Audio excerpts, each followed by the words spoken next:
恭敬大德圣听，为师法为记一切众生，经转妙法轮，好教导我们如何了生脱死，离苦得乐。诸真无生。Will the Sangha with great virtue, out of compassion, for the sake of this assembly and all living beings, please turn the wonderful Dharma wheel to teach us how to leave suffering and attain bliss and end birth and death and quickly realize non-birth. Namo tassa bhagavato arahato samma sambuddhassa. Homage to the blessed, noble, and perfectly enlightened one. Namo sadanto suchetoye alahati sanmyao sanbuddhoche. 无上甚深微妙法，百千万劫难遭遇。我今见闻得受者，愿解如来真实义。Supreme and wondrous Dharma, subtle and profound, rarely is encountered, even in a billion eons. But now we see and hear it and accept it reverently. May we truly understand the Buddha's actual meaning. Namo, quelling disasters, lengthening life, Medicine Master Buddha. Namo, quelling disasters, lengthening life, Medicine Master Buddha. Namo, quelling disasters, lengthening life, Medicine Master Buddha. Namo, quelling disasters, lengthening life, Medicine Master Buddha. Namo, quelling disasters, lengthening life, Medicine Master Buddha. Namo, quelling disasters, lengthening life, Medicine Master Buddha. Namo, quelling disasters, lengthening life, Medicine Master Buddha. Medicine Master does come one. Medicine Master does come one. Medicine Master does come one. Medicine Master does come one. Buddhas, Bodhisattvas, Venerable Master, and all good knowing advisors, Metaphor, welcome back. We are now on lecture number 170 of our exploration of the Dharma using the Medicine Master Buddha Sutra as our foundation. Okay, so today, let me see. Initially,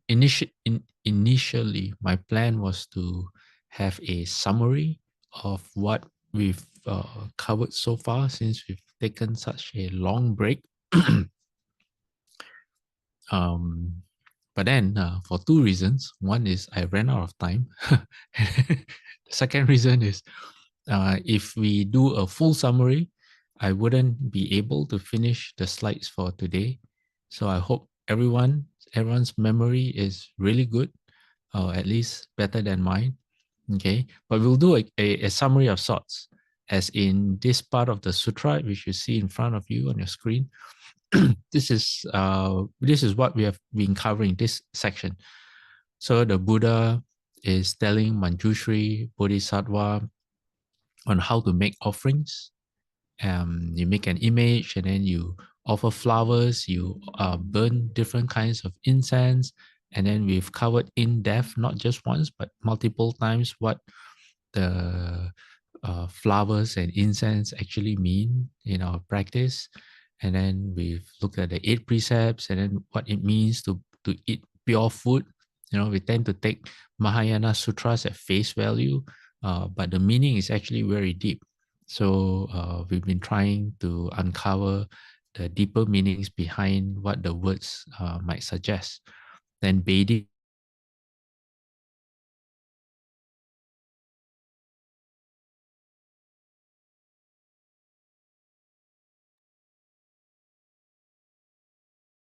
Sure, I think we lost you or Yeah, lost your. yeah, I know. Suddenly my Zoom just disappeared. I'm so sorry. Did you all hear me speak about bathing? Yes. Okay, that's where, yeah, it got cut off. Okay, just give me a moment. Let me see participants and then chat. Okay. Yeah, my Zoom is sometimes a bit not stable. But funnily enough, every Saturday, because now on weekends, I actually have 4 classes, 2 on Saturdays, 2 on Sundays. And one of the Saturday is, both Saturdays are on Zoom. But the afternoon one is for the diploma program. And with that, I have no Zoom issues at all, only from my room here, from the temple. Okay, we looked at bathing. Okay, I think we spent one whole lecture on what bathing is. And we look at the 4 Brahma Viharas, which is kindness, compassion, joy, and then which we covered before in the previous lecture. So I don't think in the last few weeks, the last few lectures, we actually paid much attention. Then we look at what it means to sing praises, circumambulate the Buddha's image, recalling the merit and virtue of past vows. And then now we are at that sentence. It says they should read and write this sutra, ponder its meaning, and lecture on and explain it. Okay. Now, let me see. Vows. Maybe we haven't gone in depth in vows. That might be in a upcoming lecture. Yeah. Okay. And then in the future lecture, we also look at what it means to obtain what you are seeking. All right. But for now, okay, what I have is Shufu's commentary on a verse that was written by Venerable Vasubandhu, which was the 21st patriarch. So he says, people who truly speak the Dharma, this is Shufu's commentary, he said, do not have to use their mouths to do so. It shows in everything they do. Their behavior displays the Dharma. Their behavior is the expression of Dharma. In thought and deed, they are speaking Dharma. This is what's meant by, and this is the verse by Lao Tzu.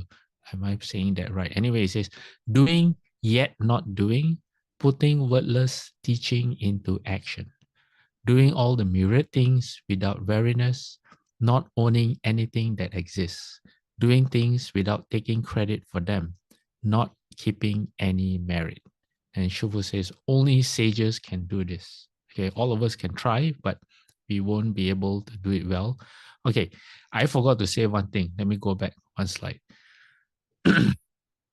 Now, we are at the part of the sutra. It says, lecture on, ponder the meaning of the sutra. Okay, we've been trying to do all this time since lecture 1 to now. Okay, and then lecture on and explain it. But for anyone to explain a sutra and or the Dharma, we first have to know what Dharma is.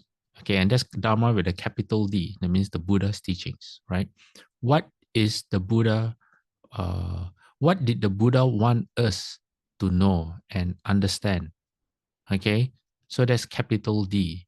So before we can speak on the Dharma or lecture on the Dharma, we have to understand what Dharma actually is. So that's what we are doing right now.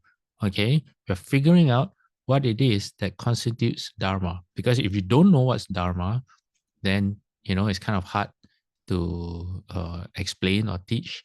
And maybe some of you might be thinking, you probably won't be in a position to teach the Dharma. I know some of you do, okay, but some of you may think that.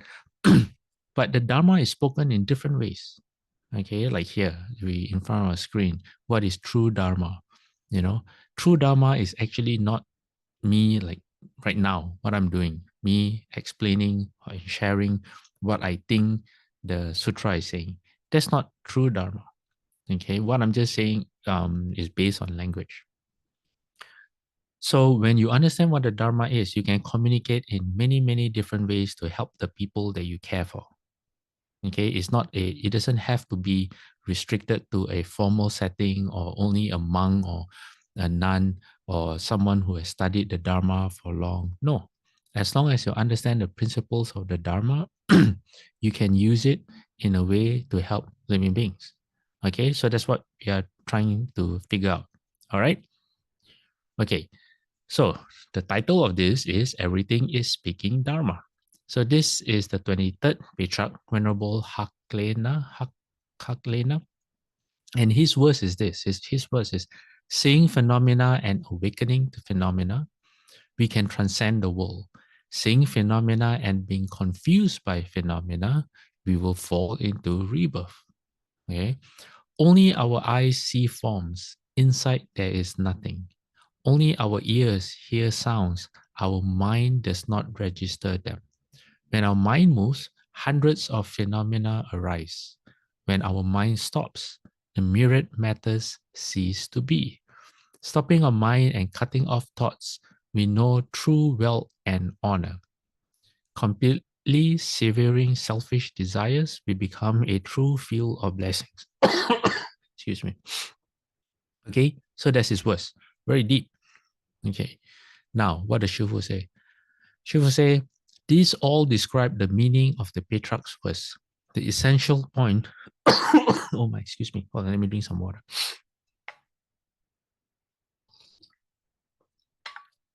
I have some good news. Okay.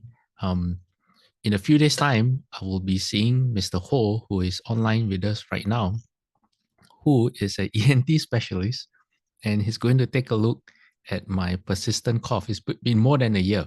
Yeah, how do I know it's been more than a year? Because I started coughing when we had the Emperor Liang repentance before. I think before the Emperor Liang repentance last year, when the monks from CDTB came. And this year they have come back and my cough is still around. Yeah, okay, coming back to the sutra. Shufu says, the myriad phenomena and infinite number of creatures are all speaking the Dharma for us. All right? So not just the Buddha, all right? There isn't anything in this world that isn't a Dharma lesson. It just remains to be seen if we are able to hear what's being expressed and to understand what we perceive. Okay, this is not some special hearing. Okay, Shufu's not talking about, those people with the what they call the divinity of the ear, the spiritual power of the ear, where they can hear conversations in heaven or things like that. No, so he's talking about ordinary people, people like ourselves. Okay, Shiva says if we understand, then our mind will be able to influence states of being. What states of being? Our own states of being. Then when you're good at your own states of being and you're stable, then you can help others. Shiva says if we fail to understand, then we will be in. Okay, there's a typo. The S should be a D. It should be past tense. Then we will be influenced by states of being. Okay. Now, there are two parts to understanding and to put into practice what Shufu is saying here. Okay. What is the first part? The first part is to understand our world, the world that we live in. Okay. We need to understand the characteristics of the world. What makes our world? All right. Everything in this world, okay, both external and internal. What's external? Outside of us. All right. That means the world around us. What's internal? Ourself, our body, and our thoughts. So every single thing in the world, not just our world, but in the worlds that are beyond our comprehension. Okay. that we haven't traveled to, like the heavens and all that, the hell, all the way from the hell realms to the highest heavens, what's known as samsara. They all share three things in common. Okay, three things in common. Everything. Anyone want to guess what these three things are? Well, I wait. I will take another sip of water. Anyone? This is Buddhism 101. Actually, is a very basic question. No one? Okay, I understand.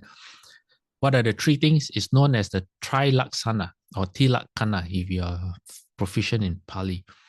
Tri means three, okay? In Sanskrit as well, tri. So it means the three marks or the three characteristics. That means all conditioned phenomena in samsara, every single thing, okay? Every single thing that's outside of your skin and from your skin inside, it shares three characteristics. What's the first characteristic? Impermanence. Okay, it will change, it will decay. Impermanence. What's the second characteristic? Suffering. There is affliction inherent in the experience itself, okay, or potential suffering or affliction. It's not just suffering in the sense of what we think the word suffering is. Suffering also means is a huge term.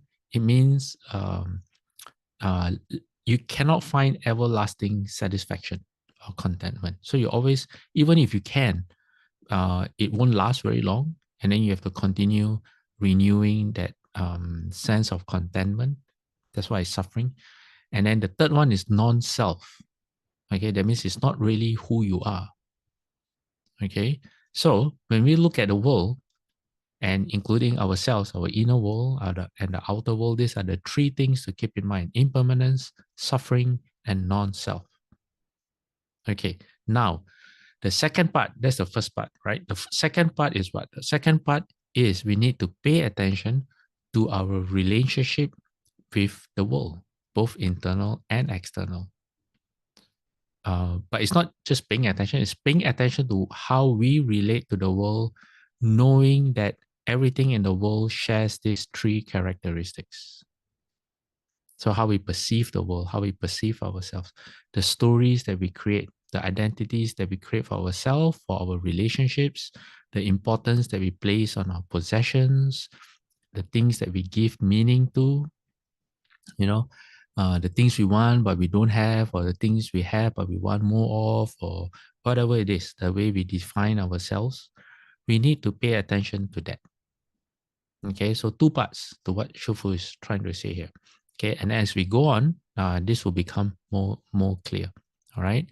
So Shufu says, in pursuing fame and seeing profit, people are being turned by states. And then Shufu, I think this verse is Shufu's verse. Shufu says, fame and fortune are petty things, yet so many people want them.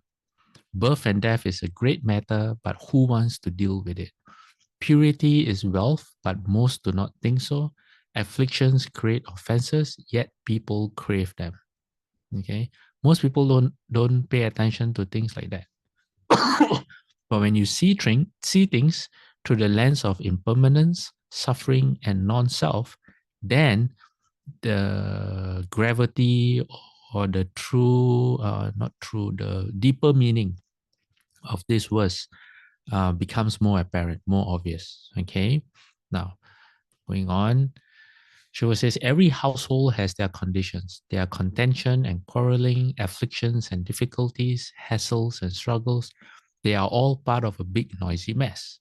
But if we can be clear about what's going on while right in the midst of it, knowing, the myriad creatures are speaking the Dharma, then all these bothersome things become expedient Dharma doors to help us confront states without the mind.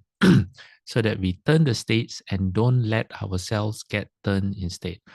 We must have true and proper wisdom and samadhi power to do that. So Shifu has a saying, turn affliction into bodhi, so it is precisely where the states arise, either the thoughts in your mind or where you find suffering and affliction in yourself, it is there that you can, there lies the problem. And if you can find the source of the problem, then and turn it, then you can turn affliction into bodhi. All right. Now, Shufu goes on to say, it's at the place of the mind's turning that one can enter an inconceivable state of being. If you can, in following that flow, come to recognize your nature, you accord with mundane matters and yet understand your own nature. You know, that's actually a very, very deep sentence. You cause around the world, in the normal world, all right, you are interacting and all that, but at the same time, you understand your own nature. It's a bit hard to to explain, but basically, it is you being able to interact with the world, but never compromising on yourself, on your level of well-being, your level of happiness. It does not get affected, no matter what you do in this world or what happens to you in this world. That's one way of understanding it. And Shofu says, you realize that your own nature does not come into being nor cease to be, is neither default nor pure, will not increase or decrease. Your own nature is pure and unhindered. Okay, that's what it means. Pure and unhindered. Nothing can affect how you feel. Okay. And Shofu says, we cannot just say such things like what I just said. Shofu says, we have to truly experience them. We must truly get the message in order for it to count. We need to accord with conditions, but not change, yet change, not change, yet accord with conditions. Okay. Now, where does all this come from? Okay. Where is the principle of what Shufu is saying come from? Is it philosophy or, well, just give me a moment. I want to get some cough syrup down. One of the suttas that I have to share with you is called Anatalakkhana Sutta, otherwise translated as the characteristic of non-self. This sutra, let me move to the next slide, is known as the second sutra in the Pali Canon. Okay, is known as the second sutra that the Buddha spoke. And who did the Buddha speak to? The 5 bhikkhus. Okay, there's the first sutra called the turning of the wheel, the Dhamma Cha Kappa. Oh, my ex-Pali teacher will not be very happy. There's the first sutta where the Buddha explained the Four Noble Truths. Now, this is the second sutra in the Buddha. The theme of the sutra here is about not self. What is not self? So this is an excerpt. It's not the entire sutra. It's not a very long sutra, but this I didn't include everything.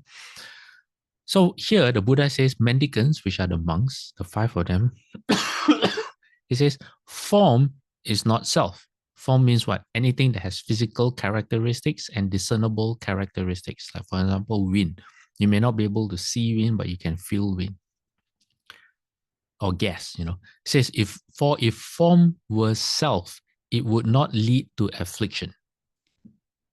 Okay, you hold that thought, all right, because I will come to an explanation of this later. And then the Buddha says, and you could compel form. So what the Buddha is saying indirectly, okay, the Buddha is not saying it directly, because if the Buddha were to say it directly, we would only misunderstand because we are using our false mind, our conscious mind to figure it out. It's like when you're dreaming and you're trying to figure things out when you're dreaming, it's going to get distorted. It's not going to be proper. But what the Buddha is inferring, okay, he says, if form were self, it would not lead to affliction. Okay, and then he says, and you could compel form. That means if form was self, or if something was self, it would be under your control. In other words, the Buddha says, may my form be like this, may it not be like that. Excuse me. Something just popped up. Okay. In other words, you can will your body to stay young. You want to change your face, you don't like your nose, you don't have to go for plastic surgery. It's under your control if it was self. That's what the Buddha is inferring. Okay. So may my form be like this, may it not be like that. Then the Buddha says, but because form is not self, it leads to affliction. And you can't compel form, you can't control form. Okay, it's not under your control. In fact, it controls you because how you feel is up to your form. Okay, it's the other way around. So the Buddha goes through the five skandhas: form, feeling, perception, choices, which is choices, and then consciousness is not self. Okay, then the Buddha asks the five monks, says, is form permanent or impermanent? All right. Then the monks explain. I repeated the question here, and then the monks replied, impermanent, sir. Then the Buddha said, but if it's impermanent, is it suffering or happiness? Suffering. Then the Buddha says, but if it's impermanent, suffering, and perishable, is it fit to be regarded thus? This is mine, I am this is myself. So the monk said no. Now, you see, the Buddha can say this because the Buddha has realized, has gone beyond. The Buddha, this is the Buddha state. He knows. He knows what is not the self, and he has experienced the other side of it. I'll follow the Buddha's example by not alluding directly to what is a self, okay? So, for the five monks who are listening to this, that is not their state yet. So the Buddha is trying to prod them, trying to adjust their perspective, to give them a new way of engaging with their external and internal world. You got that? Right? The five monks so far who have been meditating really well and ready for the Buddha's teachings. The Buddha is now trying to make them see differently their external and internal world and how they should relate to the world, what they should get attached to and what they should not get attached to. That's what the Buddha is doing. So the Buddha talks about everything: form, feeling, formation, cognition, or options, and consciousness. Okay. So let me repeat again. Okay. In the Pali Canon, the Buddha has never said anything about self. In fact, he actually he goes to great lengths not to say anything about self, but he also said what was not self. Okay, what is not self? If you understand what the five skandhas is, it means the whole world, the entire world, and you. Okay, is not self. In other words, the external world and the internal world, the Buddha said, is not self. Why? Because it is subject to impermanence, affliction, and perishable. So that's why it's not self. Okay, because if it is self, and this is what the Buddha is alluding to, it can be compelled, it can be controlled. Number one. Number two, it's not going to make you suffer at all. It's not going to betray you. It doesn't cause you affliction. Why? Because it is you. And number three, it is permanent. It's not going to change. All right. So, for example, like thoughts, if you are in total control and you find yourself angry, immediately you can stop. You can stop being angry and you can become happy just like that, like a finger snap, and you'll be happy. If you're undergoing a difficult time, undergoing depression or stress or anxiety or affliction or having a panic attack, just like that, you can stop and reverse how you feel to something better. But as we know, okay, we are not like that. Humans are not built that way. That's not the way our mind functions. So the Buddha elaborates, okay, in the next slide, he says, so you should truly see any kind of form, feeling, perception, choices, and consciousness, everything to do with these five, past, future, or present. That means, not just present moment, but everything, internal, external, solid, subtle, inferior or superior, far or near, all form and all feeling and all perception, all choices, all consciousness. And what does he call this? Right understanding. When you can bring yourself to a point where you realize this is not you, you are not that, and that is not just yourself, the Buddha calls it right understanding. Okay. Now, to emphasize this further, okay, Maybe it's too much. I hope not. Okay. I have another sutta for you. It's called the how do you pronounce it? Chachaka. Is that Chachaka? Chachaka Sutta. Or translated as 6 by 6. What 6 by 6? Okay. Six, the Buddha starts with the 6 internal bases, and then the 6 external bases, 6 classes of consciousness, the 6 classes of contact, 6 feelings, and 6 cravings. What are the 6 internal bases? It just means your senses, your eyes, ears, nose, tongue, body, and mind. And what is the external? It is what our senses connect with. Okay. So eyes connect with form, ears connect with sound, nose connect with smell. So that's the external basis. And when there's connection, when the eye sees something, the eye consciousness appears. So that makes the 6 classes of consciousness, depending on your senses. And then the contact, we just talked about it. When there's contact, consciousness arises. And then when you have the consciousness arise and there's contact, then you have feeling. You feel, it will feel either pleasurable or neutral or something you don't like, like discomfort. And then it gives rise to the 6 classes of craving of the eye, ear, nose, tongue, body, and mind. Okay, so that's why it's 6 by 6. And now the Buddha says, if anyone says the I is self, the theme is, we are still going on the same theme. Okay, if anyone says the I is self, the Buddha said that is not tenable. Okay, I'm not sure if I'm pronouncing the word right. Tenable, I think tenable. What does tenable mean? It means not sustainable or not justifiable, not reasonable, not achievable. In other words, it doesn't make sense. Okay, it's not logical. It doesn't make sense.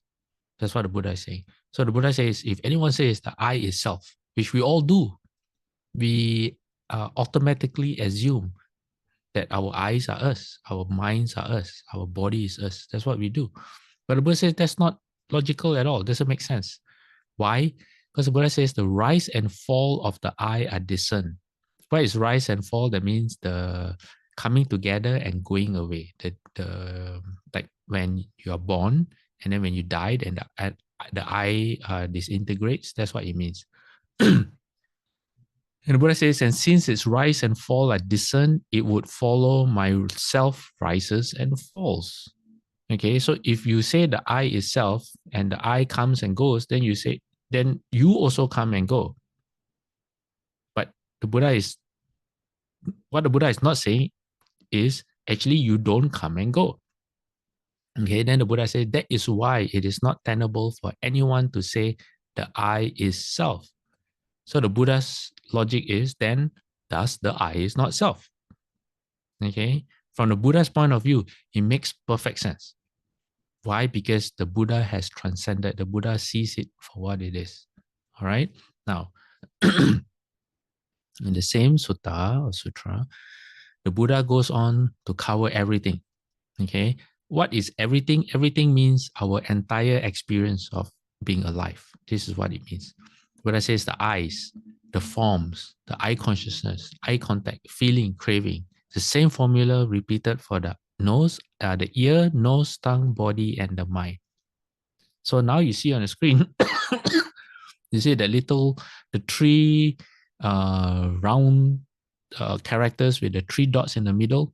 That just represents at any time you want, you can substitute either the eye, ear, nose, tongue, body, or mind, or the form, sound, smell, taste, sensations, thoughts, or the eye consciousness, or any of the consciousnesses, or the contact, or the feeling, or the craving. Okay, any one of those 6 by 6, 36 can fit in that character. So Buddha says, anytime you think that any of those is a self, says, no, that's not right. That's not logical. It doesn't make sense. Because those things all come and go. They come and go. They come and go. And you should not say that of the self, that the self come and go. Then next, the Buddha says, origin of identity. What is origin of identity? That means you, the entire human experience, what it means to be alive.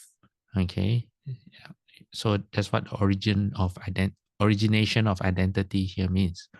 So Buddha says, how does it, all this come about? How do you come about? It says, this is the way leading to the origination of identity. One regards the I as or does. This is mine. This is I. This I am. This is myself. So the moment you identify with either the I, then the Buddha talks about forms, I consciousness, everything, the 6x6 again. This formula applies to everything within the 6x6 matrix. The Buddha says, then it leads to the origination of identity. In other words, there is birth and it ends with death and all the suffering in between, also pleasantness, but suffering as well. Then the Buddha says, what is the cessation or the ending of identity? In other words, what is the ending of birth and death?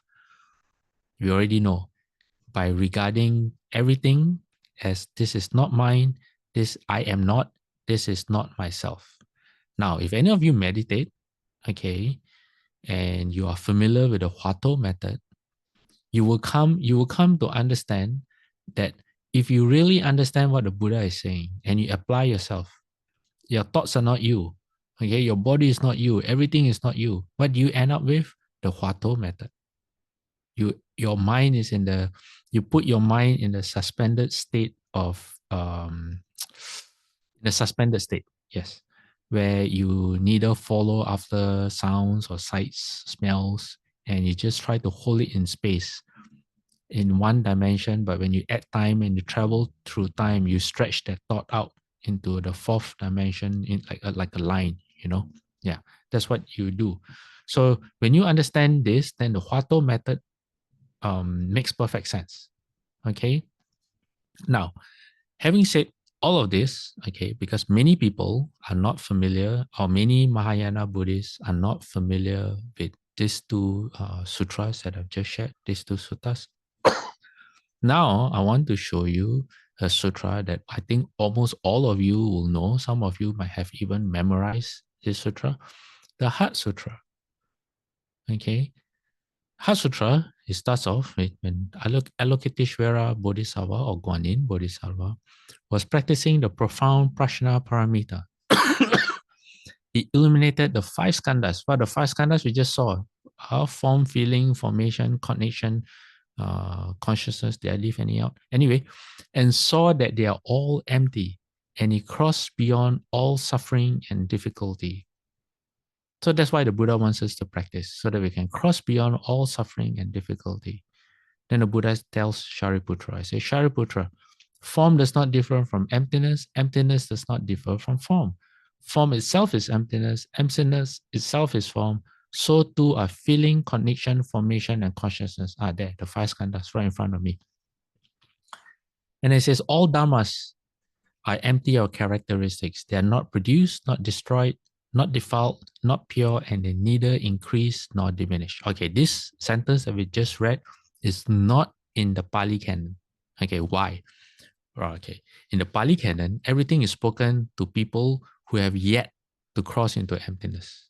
They haven't realized yet that the I is not the self. I consciousness is not the self. Form is not the self. Craving is not the self. Feeling is not the self. They haven't realized that yet. They are practicing to realize that. And as far as the eye, ear, nose, tongue, body, and mind are concerned, all the sutras in the Pali Canon stop right there. Okay, they stop right there. They don't talk about what happens after you do.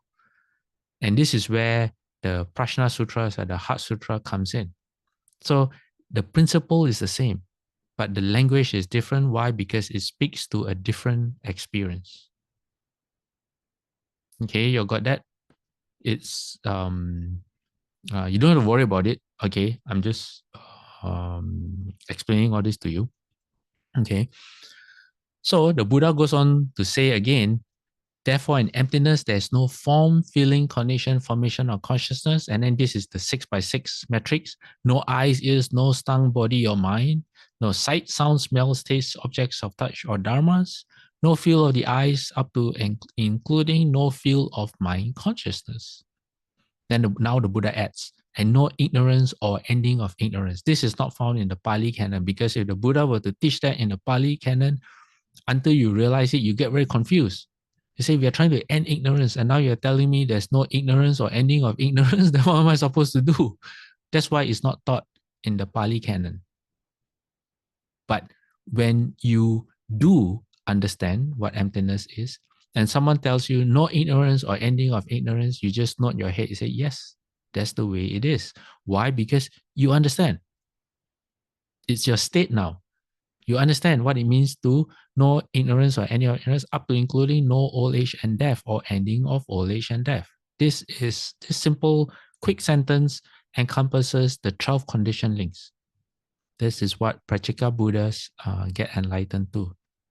Okay, and then not only that, the Buddha adds on, there is no suffering, no accumulating. No accumulating here means of karma, no extinction, no way, and no understanding, and no attaining. So you can see how if these last two sentences were included in the Pali canon, it will only confuse people because it's not their state, not their understanding yet. Okay. Then the Buddha says, because nothing is attained, the Bodhisattva, through reliance on Prajna Paramita, is unimpeded in his mind because there is no impediment, he is not afraid, and he leaves distorted dream thinking far behind, ultimately nirvana. So not nirvana yet, but ultimately nirvana. Okay, so now you see the connection between the the the sutras that speak about not self in the Pali canon and how it leads into the Prajna Sutras of the Mahayana canon. Okay, now we are going to, now having gone deep into gone into the deep end of the pool, now we will come back to the shallow end, but because you have a better understanding, you will be able to even navigate the shallow end properly. Okay, so next we have Shufu giving a Dharma talk. This was at the Govil Temple in 1978. Shufu says, in the world, all the myriad existing things are speaking Dharma. So now you have a better understanding what that means. Okay. Shufu says, if you understand, they are speaking Dharma. If you don't understand and think instead that they are a lot of fun, then you end up being confused by them. Okay. You end up being confused by your eyes, ears, nose, by sight, sounds, tastes, objects of touch. You get confused. Why do you don't want to be confused? Because Shufu says, if you are, then you won't be able to awaken. You won't be able to join Guan Yin and leave behind all suffering and difficulty. Like the Heart Sutra says. Shufu says, you be as if asleep. When you sleep, you don't know anything at all. In fact, not only you don't know anything at all, what is not real, you take to be real, which is worse. Then when you wake up, you know you've been asleep. Before you wake up, you don't know. You think you're awake. You think you're using your real eyes, your real nose, your real mouth. You think everyone you meet is real. She says people are muddling around being people, either thinking of getting rich or thinking of holding public office or thinking of becoming a celebrity or fame or profit. They think all these things are a lot of fun, fine, and will bring happiness. Then when the time comes, the ghost of impermanence arises and everything's over, everything's gone.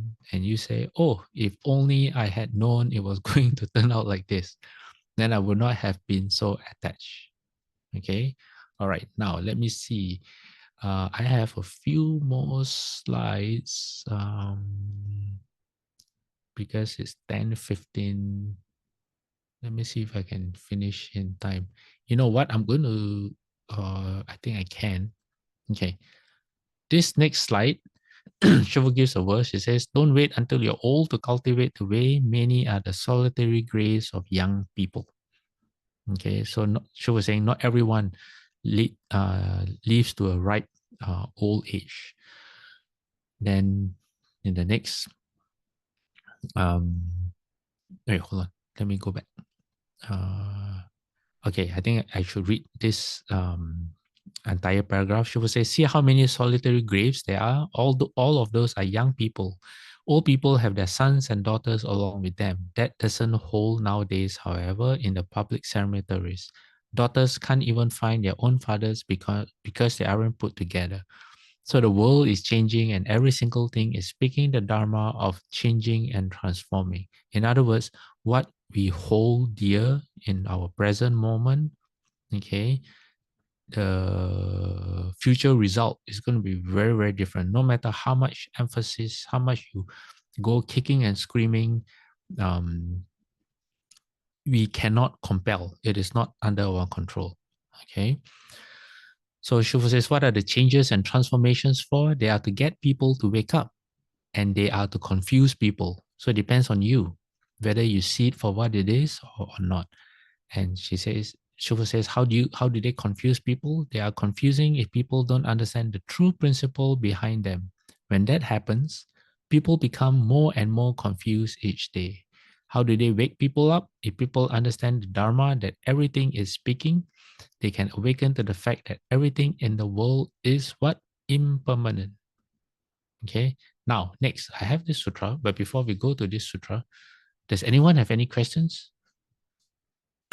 Anything to bring up? No? Okay. Now, so next time when you read the Heart Sutra or you recite the Heart Sutra, you know the foundations of the Heart Sutra. Where does the principles of the Heart Sutra come from? And then you can also appreciate how deep the Heart Sutra actually goes into. All right? Okay. This is a fun sutra. Actually, fun is not the right word, but it's called Messengers of the Gods, Devadutta Sutta. And it is about a man who goes through life not realizing that everything is speaking the Dharma until he encounters King Yama. Then King Yama questions him. So how it starts is this. Buddha is talking to the monks, and the Buddha says, suppose there were two houses with doors. A person with clear eyes standing in between them would see people entering and leaving a house and wandering to and fro. Okay, you can see people going to a house, walking around.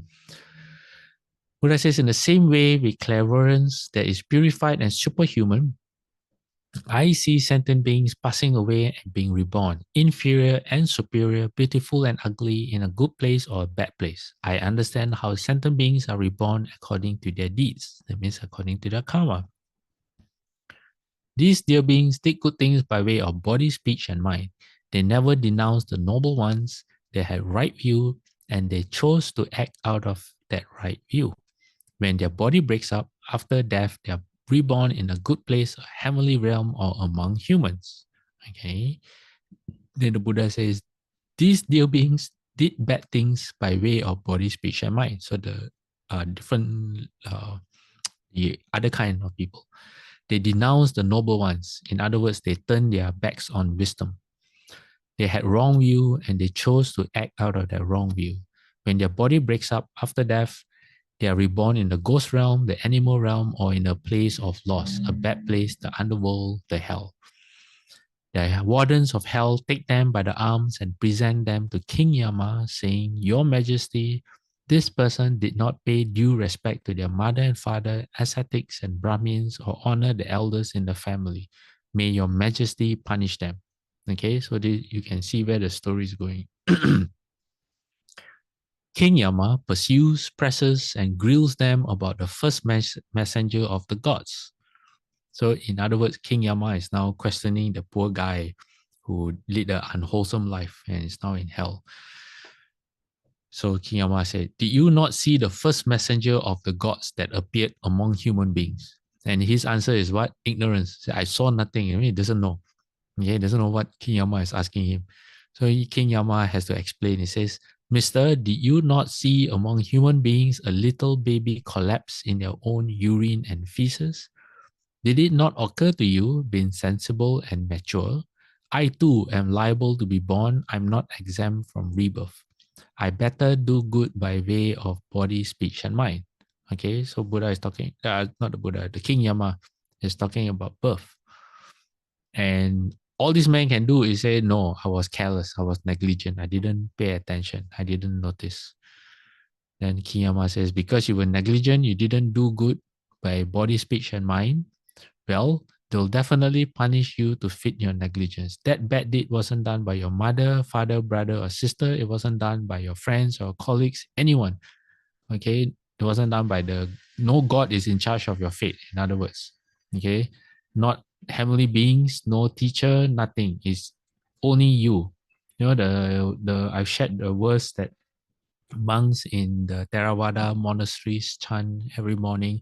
I'm heir of my karma, born of my karma. How does it go? Um, I'm born of my karma, heir of my karma, something. In other words, you are the result of your karma. You will be the result of your karma, and anything you do will be borne by you. Yeah, you have to undergo it. So King Yama, that's what King Yama is saying. And as King Yama says, the bad deed was done by you, so you alone will experience the result. Then King Yama asks him about the second messenger.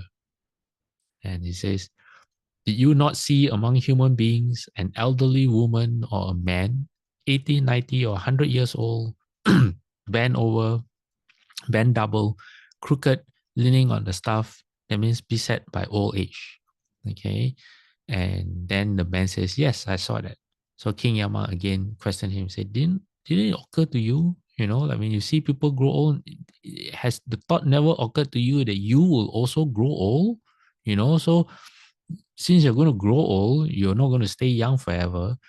Don't you think that you should do good things with your body, your speech, and your mind? That's what King Yama is saying. Then King Yama asked him about the third messenger, and this is sickness. So it says, when you see a sick person, you know, gravely ill, suffering, and you know, didn't it ever occur to you that you too one day will fall sick? And this man said, no, you know, he never paid attention. You know, not that he doesn't know, he just never um was not matured enough, I guess, you know, in dealing with his own life. Then now King Yama asks him about the fourth messenger.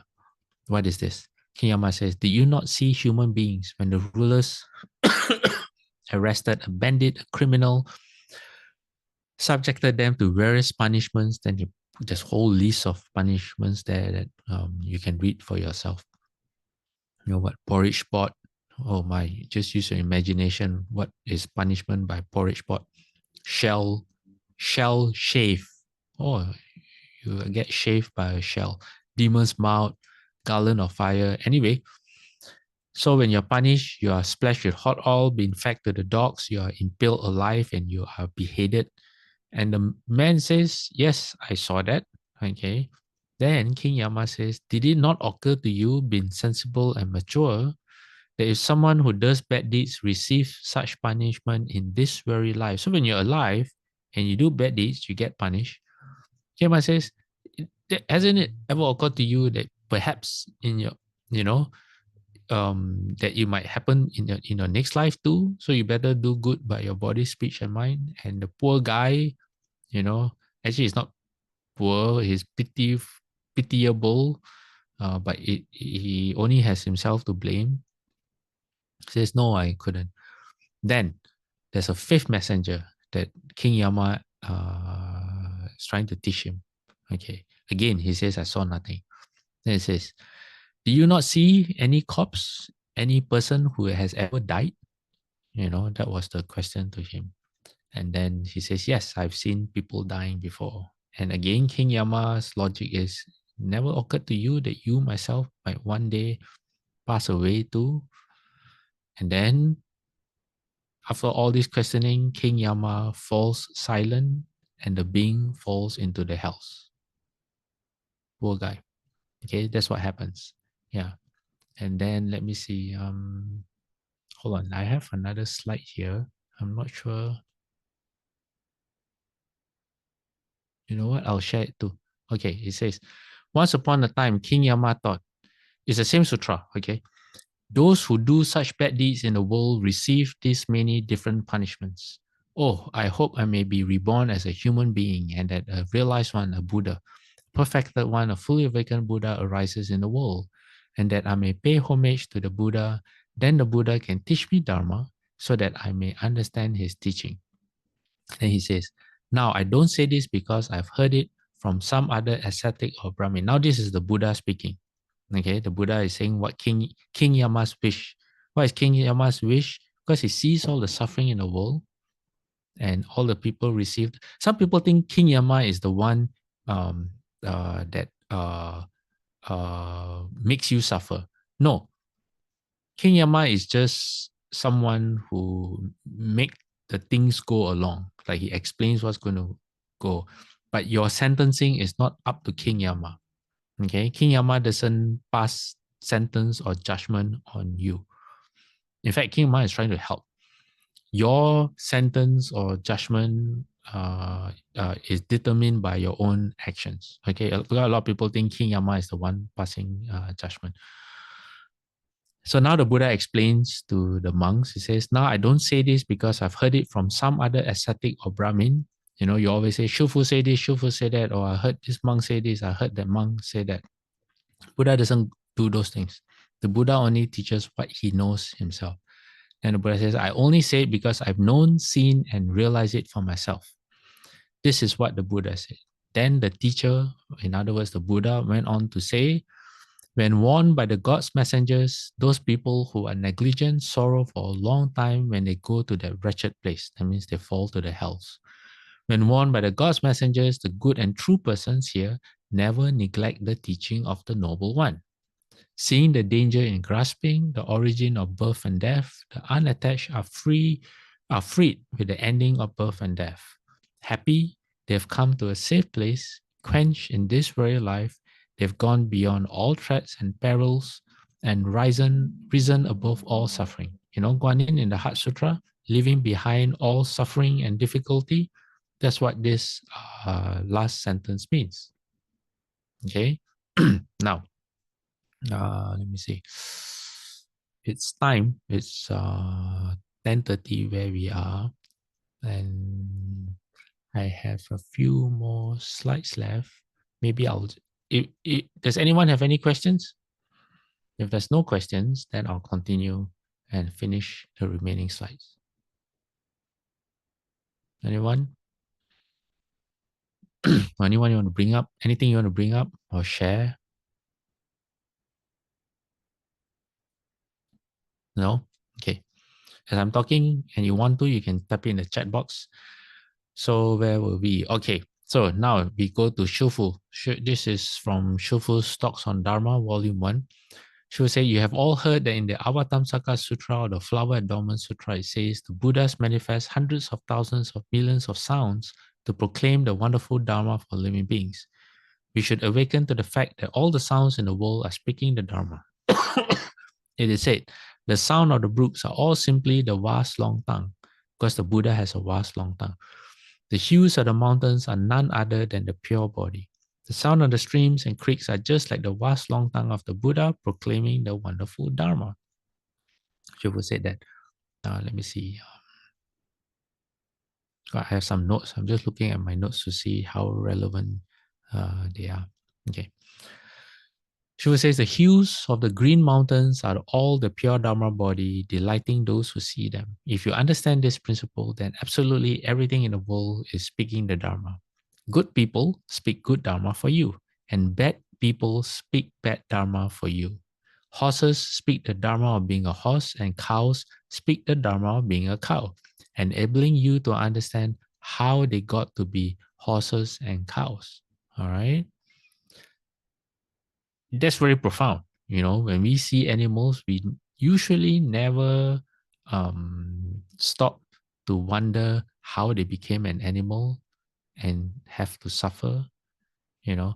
So if you are a monastic and you are a Mahayana monastic and you have taken the Bodhisattva precepts, one of the things that when you come across animals, you're supposed to transmit the three refuges to them and explain to them it is because of your past deeds that you have been born an animal. And to escape, you take refuge in the Buddha, the Dharma, and the Sangha. In other words, you, how you say, you lead your life through the lens of wisdom from now on. And that's how you can get yourself out. So she says, as a matter of fact, in their previous lives, horses and cows were probably people who were unfilial to their parents and disrespectful to their teachers. Perhaps they refused to listen to the admonishments of their parents and teachers, so they turned their backs to them. Now that they have become animals in this life, they are pretty much the same. In general, if you observe the 5 precepts and practice the 10 good deeds, you can be born in the human realm or the heavens. If you have greed, anger, and stupidity or ignorance, you will fall into the 3 evil paths. Shiva says, cats catch mice, tigers prey on rabbits, and the weak are eaten by the strong. These are all speaking the Dharma.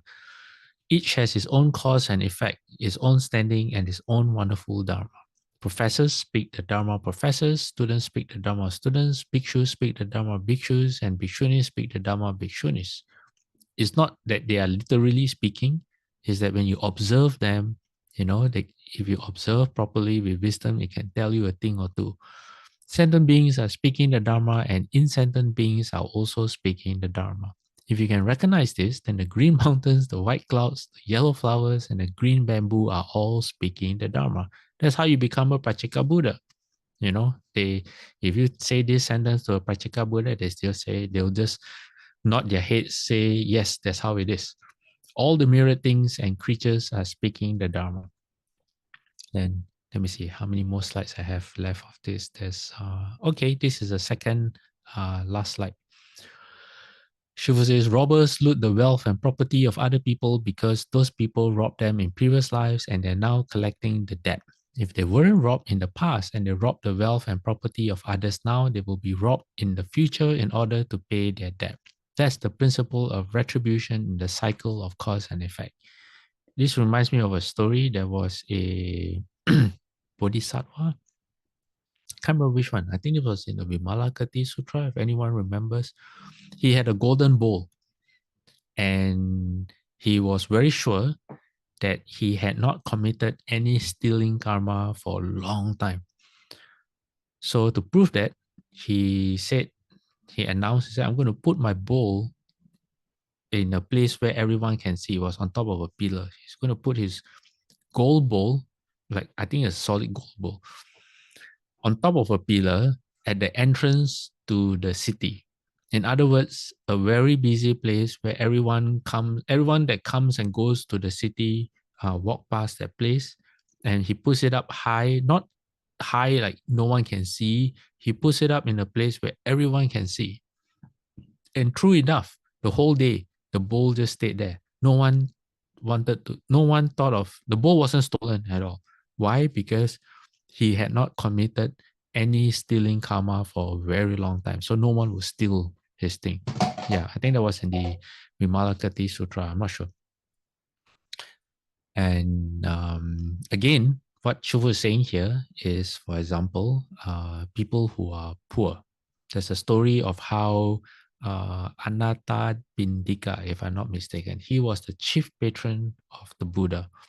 And he was extremely rich. He was one of the richest people around. And how he became rich? Well, in a past life, not in one of his past life, he was extremely poor. So he and his wife were so poor that they had only a pair of trousers to share between them. And they would take turns, they would wear the trousers and go out and back. So the pair of trousers were the only means of survival that they had because you can't go out naked, So the pair of trousers was very, very precious to them.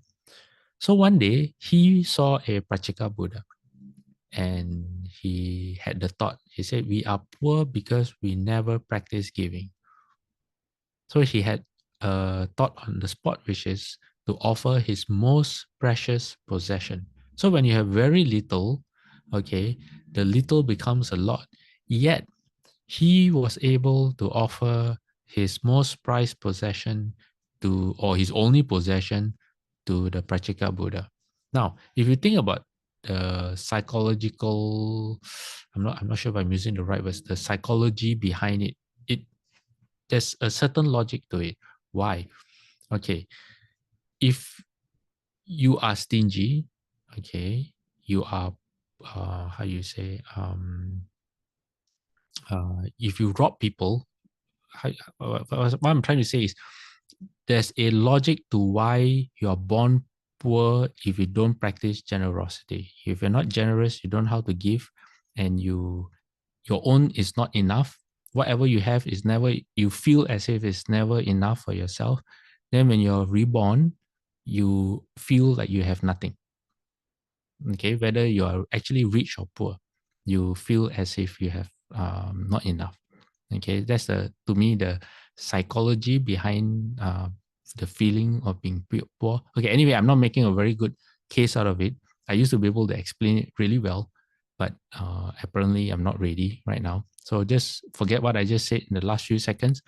Now, okay, so Anatta Pindika, okay, after he gave his trousers away and he went home, along the way, a rabbit attached to him. A rabbit just came and got hold of him and didn't want to let go. I may not have the facts 100%, but I am quite sure I have it decently. And then this rabbit, when he got home, the rabbit turned into gold. Okay, it became a golden rabbit, and it's better than the goose that lays the golden eggs. Why? Because the goose can die. But this rabbit that turned into solid gold, when he and the wife broke off a part of the rabbit, I think the rabbit's leg, so that they could sell the gold to get money, the leg will grow back. The magic rabbit, magic gold rabbit. Never, in other words, whether it was an actual rabbit or not, we don't know, but it means never ending treasure. You could spend all of it, but it will all come back. You can never spend all. In other words, you can never spend all of it. Yeah. So that was his. That's what happened to him, and then in life after life, he was rich, amazingly rich, life after life, all because not only he gave to a Prachika Buddha, but he was able to give what almost anyone in the world would not be able to give up, his most prized possession. And then when Shakyamuni Buddha, during Shakyamuni Buddha's time, he was the one who purchased the Jeta Grove for for the Buddha and the monks to use. And in this life, he became a stream enterer. He became a first stage arhat. So coming back to our slide, Shiva says, therefore, people should act in an upright way, be altruistic and unselfish. Don't try to take advantage. If you gain advantages by forcing it, you are actually taking a loss. You think you're getting a bargain, but no, you're going to pay for it later. It is said to take a loss is to gain an advantage. So Shufu says, keep that in mind and don't forget it. So we're coming to the last slide. So if you're not supposed to gain an advantage, but you insist on getting it, you will just lose capital. If you're supposed to gain an advantage and you don't try to get it, then you are putting a deposit in the bank. In other words, if it's yours, it's yours. You don't have to worry about it. Thus, each person should stand in his proper place and do his best to fulfill his obligations. You should not be greedy for unexpected wealth, nor should you drink too much alcohol. This is also speaking the Dharma. I think someone in the audience liked to drink at that time. Then Shuvu says the emerald green bamboo is just the Dharma body. The thriving yellow flowers are nothing but prajna. That's how we should contemplate them. Good luck. Emerald green bamboo is just the Dharma body. If you understand, you can put it down. If you don't understand, you will be attached. That's why we are all here. Okay. All right. Before we transfer merit, anyone, anything? No? Okay. I'm really happy to see all of you come back after such a long break. Okay. When we were 5 minutes before class, there were only, I think, 3 or 4 people online. I was wondering, I wonder how many people are going to join us. It looks like almost everyone is back. Okay. Dedication of merit. I'm going to put my palms together. May every living being, our minds as one and radiant with light, share the fruits of peace with hearts of goodness, luminous and bright. If people hear and see Our hands and hearts can find in giving unity. May our minds awake to great compassion, wisdom, and to joy. May kindness find reward. May all who sorrow leave their grief and pain. May this boundless light dispel the darkness of our endless night. Because our hearts are one, this world of pain turns into paradise. May all become compassionate and wise. May all become compassionate and wise. So I have a new handbell. Technically, it's not new, but it's new to me.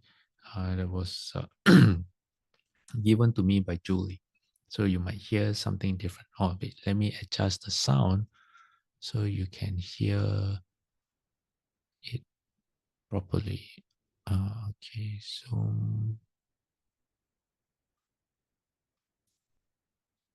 okay, all right. Probably more noisy now, but you can hear the handbell.